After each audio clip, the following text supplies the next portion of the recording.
नमस्कार. आरटीओ परीक्षेची तयारी करताय? चला, पुढच्या फक्त 5 मिनिटात आपण परीक्षेसाठी सगळ्यात महत्त्वाचे मुद्दे पटापट समजून घेऊया. ज्या कोणाला आरटीओ परीक्षेची तयारी करायची आहे त्यांच्यासाठी हे विश्लेषण एकदम परफेक्ट आहे. चला, वेळ न घालवता थेट परीक्षेसाठी काय महत्त्वाचं आहे ते पाहूया. आज आपण या 4 मुख्य भागांवर बोलणार आहोत: संकेत आणि चिन्हे, वाहतुकीचे मुख्य नियम, सुरक्षित ड्रायव्हिंगची तंत्र आणि सगळ्यात महत्त्वाचं, काय करावं आणि काय टाळावं. चला तर मग सुरुवात करूया. आपला पहिला विभाग आहे संकेत आणि चिन्हे. खरं तर हे म्हणजे रस्त्यावर बोलण्याची एक भाषाच आहे आणि ही भाषा शिकणं ड्रायव्हिंगसाठी सगळ्यात महत्त्वाचं आहे. सगळ्यात आधी लाल दिवा. याचा अर्थ अगदी सरळ आणि सोपा आहे: थांबा. ही एक सक्तीची आज्ञा आहे, म्हणजे गाडी पूर्णपणे थांबवायलाच हवी, यात कोणतीही शंका नाही. आता येतो पिवळा दिवा, आणि लक्षात ठेवा, हा दिवा वेग वाढवण्यासाठी अजिबात नसतो. तो आपल्याला सांगतो की सिग्नल आता लाल होणार आहे, त्यामुळे वेग कमी करून थांबायची तयारी करायला हवी. आणि मग येतो हिरवा दिवा. याचा अर्थ आहे की पुढे जा, रस्ता मोकळा आहे, आपण पुढे जाऊ शकतो. पण तरीही आजूबाजूला एकदा नजर टाकूनच पुढे जाणं नेहमीच चांगलं. बरं, आता ही 4 चिन्ह पहा. परीक्षेमध्ये यावर हमखास प्रश्न येतो. स्टॉप म्हणजे थांबा, हे तर स्पष्टच आहे. नो एंट्री म्हणजे त्या रस्त्यावर जायला परवानगी नाही. आणि नो पार्किंग किंवा हॉर्न प्रोहिबिटेड हे नियम सहसा शांतता क्षेत्रात, जसं की हॉस्पिटल किंवा शाळेजवळ असतात. आता ही आहेत काही चेतावणी देणारी चिन्ह, म्हणजे पुढे काहीतरी धोका असू शकतो याची सूचना. शाळा किंवा हॉस्पिटलजवळ असेल तर साहजिकच वेग कमी करायचाय आणि शांतता ठेवायची. घसरड्या रस्त्यावर गाडी हळू चालवायची. आणि हो, पादचारी क्रॉसिंग दिसलं की पादचाऱ्यांना पहिलं प्राधान्य द्यायचं. हा त्यांचा हक्क आहे. ठीक आहे, तर आता आपल्याला रस्त्याची भाषा कळली आहे. आता वळूया वाहतुकीच्या मुख्य नियमांकडे, म्हणजे रस्त्यावर एकमेकांशी सुरक्षितपणे कसं वागायचं याचे नियम. भारतातला सगळ्यात महत्त्वाचा आणि मूलभूत नियम तो म्हणजे आपली गाडी नेहमी रस्त्याच्या डाव्या बाजूने चालवली पाहिजे. हा आपल्या ड्रायव्हिंगचा पायाच आहे असं समजा. आणि झेब्रा क्रॉसिंग हे खास पादचाऱ्यांसाठी असतं, त्यामुळे तिथे गाडी थांबवून त्यांना रस्ता ओलांडू देणं हे आपलं कायदेशीर आणि नैतिक कर्तव्य आहे. तो त्यांचा हक्क आहे, हे विसरून चालणार नाही. आता ओव्हरटेक करण्याबद्दल हा एक महत्त्वाचा मुद्दा आहे.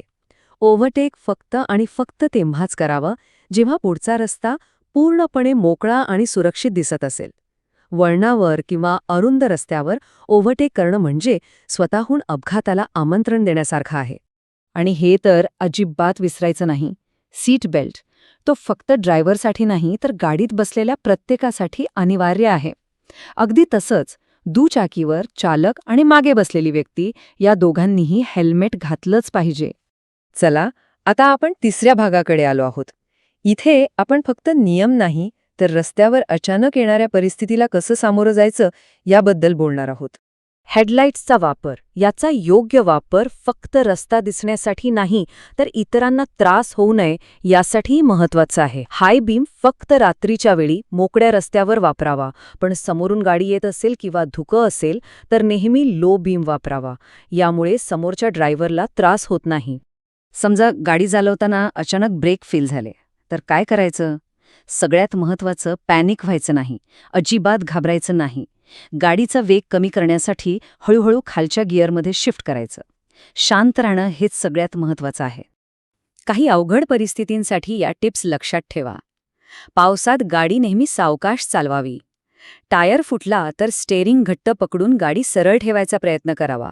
आणि हो, पुढच्या गाडीपासून नेहमीच एक सुरक्षित अंतर ठेवावं. आणि दुर्दैवाने अपघात झालाच तर आपलं पहिलं कर्तव्य काय? पळून जाणं नाही, तर जखमींना मदत करणं. ही आपली कायदेशीर आणि त्याहूनही मोठी एक माणुसकीच्या नात्याने जबाबदारी आहे.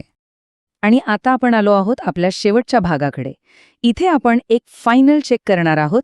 परीक्षेसाठी सगळ्यात महत्त्वाचं, काय करायचं आणि काय टाळायचं याची एक जलद उजळणी.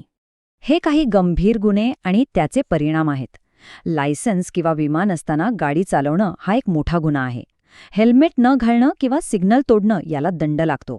आणि चुकीच्या बाजूने गाडी चालवणं तर बेकायदेशीर आहेच, पण ते खूप खूप धोकादायक आहे. या गोष्टी तर कटाक्षाने टाळायलाच हव्यात.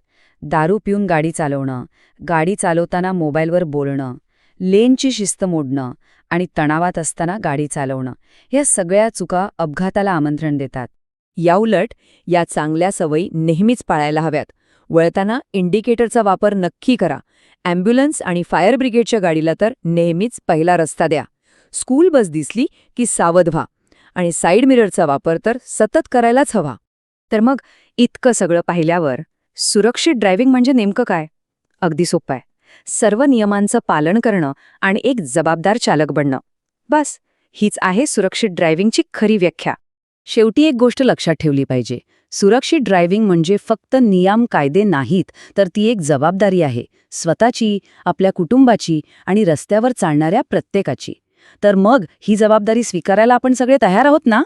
परीक्षेसाठी खूप खूप शुभेच्छा.